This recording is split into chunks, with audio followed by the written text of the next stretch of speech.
Quest foundation દ્વારા પ્રકાશિત magazine મા સ્વામીની પ્રેરણા. આ વખતનો વિષય છે જીવનની સાર્થકતા. જીવન રણભૂમિ નહીં, રંગભૂમિ છે. લેખક પરમ પૂજ્ય મુરારી બાપુ. લેખનું સંકલન શ્રી નીતિનભાઈ વડગામા. જીવનનો અર્થ શું? બે હાથ, બે પગ, નાક, કાન, વિચાર, હૃદય, રક્ત, શ્વેતકણ, રક્તકણ, હાડકાં, માંસ, આ બધાનો સરવાળો? કે પછી ખાવું, પીવું, સૂઈ જવું, ભોગ ભોગવવો, એનું નામ જીવન?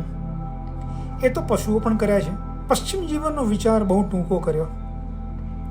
પૂર્વની સભ્યતાએ જીવનનો વિચાર બહુ જ અદ્ભુત કર્યો. તુલસીદાસજી બહુ સરસ સમજાવે છે.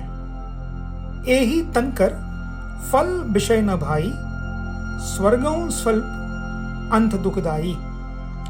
આ શરીરનું ફળ વિષય નથી, એ ફળ છે મુક્તિ અને ભક્તિ. જીવન ક્યારે મળે? જન્મ મળ્યો તો મૃત્યુ પણ મળશે જ.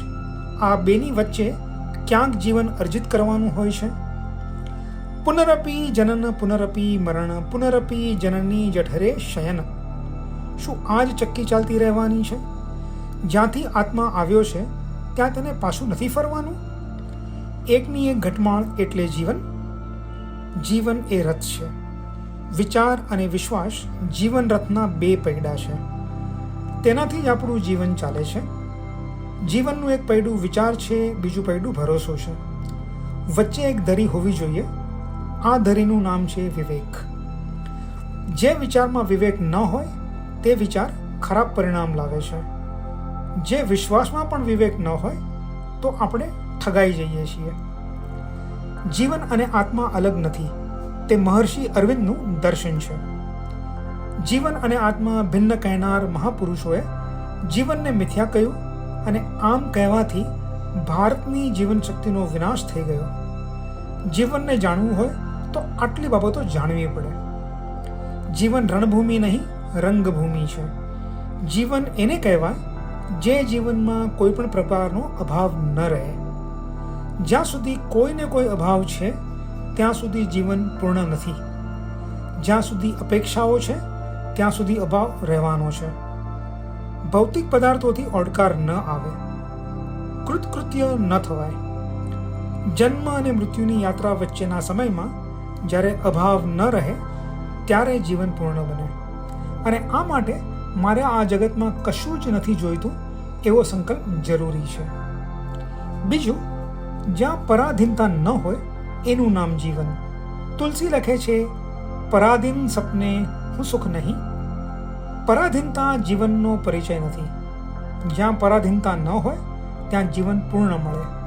કોઈ સદગુરુના આશ્રય રહીએ એ તો એક વિશિષ્ટ આશ્રય છે. માના ખોળામાં રમતું બાળક પરાધીન છે, પણ એ અભયતાનું સૂચક છે. જે જીવમાં પરાધીનતા છે એ જીવનો મૂળ સ્વભાવ સ્વતંત્ર રહેવાનો છે. તો પછીને ધર્માંતર શું કામ કરાવીએ છીએ આપણે? પરબસ જીવ સ્વબસ ભગવંતા. શેરડીના સાંઠામાં જે રસ હોય એ એની કાતરીમાં પણ હોય છે. મરચામાં જે તીખાશ છે એ તેના નાનકડા ટુકડામાં પણ હોવાની જ. એ હિસાબે ઈશ્વરના અંશ હોવાને નાતે આપણો સ્વભાવ સ્વવશ હોવો જોઈએ. પણ માયાવશ જીવ અભિમાની, માયાને લીધે પરવશ થયો. જ્યાં અભાવોનું સમાપન થાય અને પરાધીનતા ન રહે એ જ જીવનનો પરિચય. ત્રીજું, જે જીવનમાં મૂર્છા નથી, નિરાંતર ચૈતન્યનો અગ્નિ પ્રજ્વલિત છે, એનું નામ જીવન. મૂર્છા એ જીવન નથી. ચૈતન્ય જાગૃત છે. જ્યાં નિરંતર સમજાગૃત છે એ જ જીવન. ચોથું, જ્યાં રસિકતા હિલોળે એ જીવન. જેમાં નિરસતા ન હોય એનું નામ જીવન. માણક રસિક હોવો જોઈએ, કારણ કે રસ એ જીવન માટે બહુ જરૂરી છે. રસ હોય તો જ માણસ ટકી શકે. એક વખત રસ ઉડી જાય પછી જીવન જીવવા જેવું રહેતું નથી. ભોગ રસમાં ઘટાડો થાય પણ શાંત રસમાં સામર્થ્ય છે, શક્તિ છે. ભાવરસ અખંડ હોય પણ અનંત ન હોય તેનો અંત આવે જ. પાંચમું, જ્યાં શોધ ચાલતી રહે. જીવન એક શોધ છે શાંતિની, શક્તિની, ભક્તિની. શોધક હશે તેને જ મળશે. જીન ખોજો તિન પાઈયા. જે મરજીવો છે એને જ મોતી મળશે. જે ડરીને કિનારે બેસી રહે એને કશું હાથ લાગતું નથી. જેમ ભોજનના ખટરસ છે એમ અધ્યાત્મના 4 રસ છે. આ 4 રસને લીધે જ જીવનનું બંધારણ ઘડાય છે. રસ વગરનું જીવન નિર્ધર્ક છે. આ 4 રસ જીવનમાં વત્તા ઓછા પ્રમાણમાં હોય છે. એક ભોગરસ. આધ્યાત્મ મંડપના 4 પાયા પૈકીનો પહેલો રસ એટલે ભોગરસ. એ નિરંતર ઘટતો રહે છે. જેમ જેમ ભોગ ભોગવવા જઈએ તેમ તેમાંથી રસ ઘટતો જાય છે. વૃદ્ધિનું તત્વ આ રસમાં રહેતું નથી. બીજો રસ એટલે શાંત રસ. શાંત રસમાં સામર્થ્ય બહુ છે.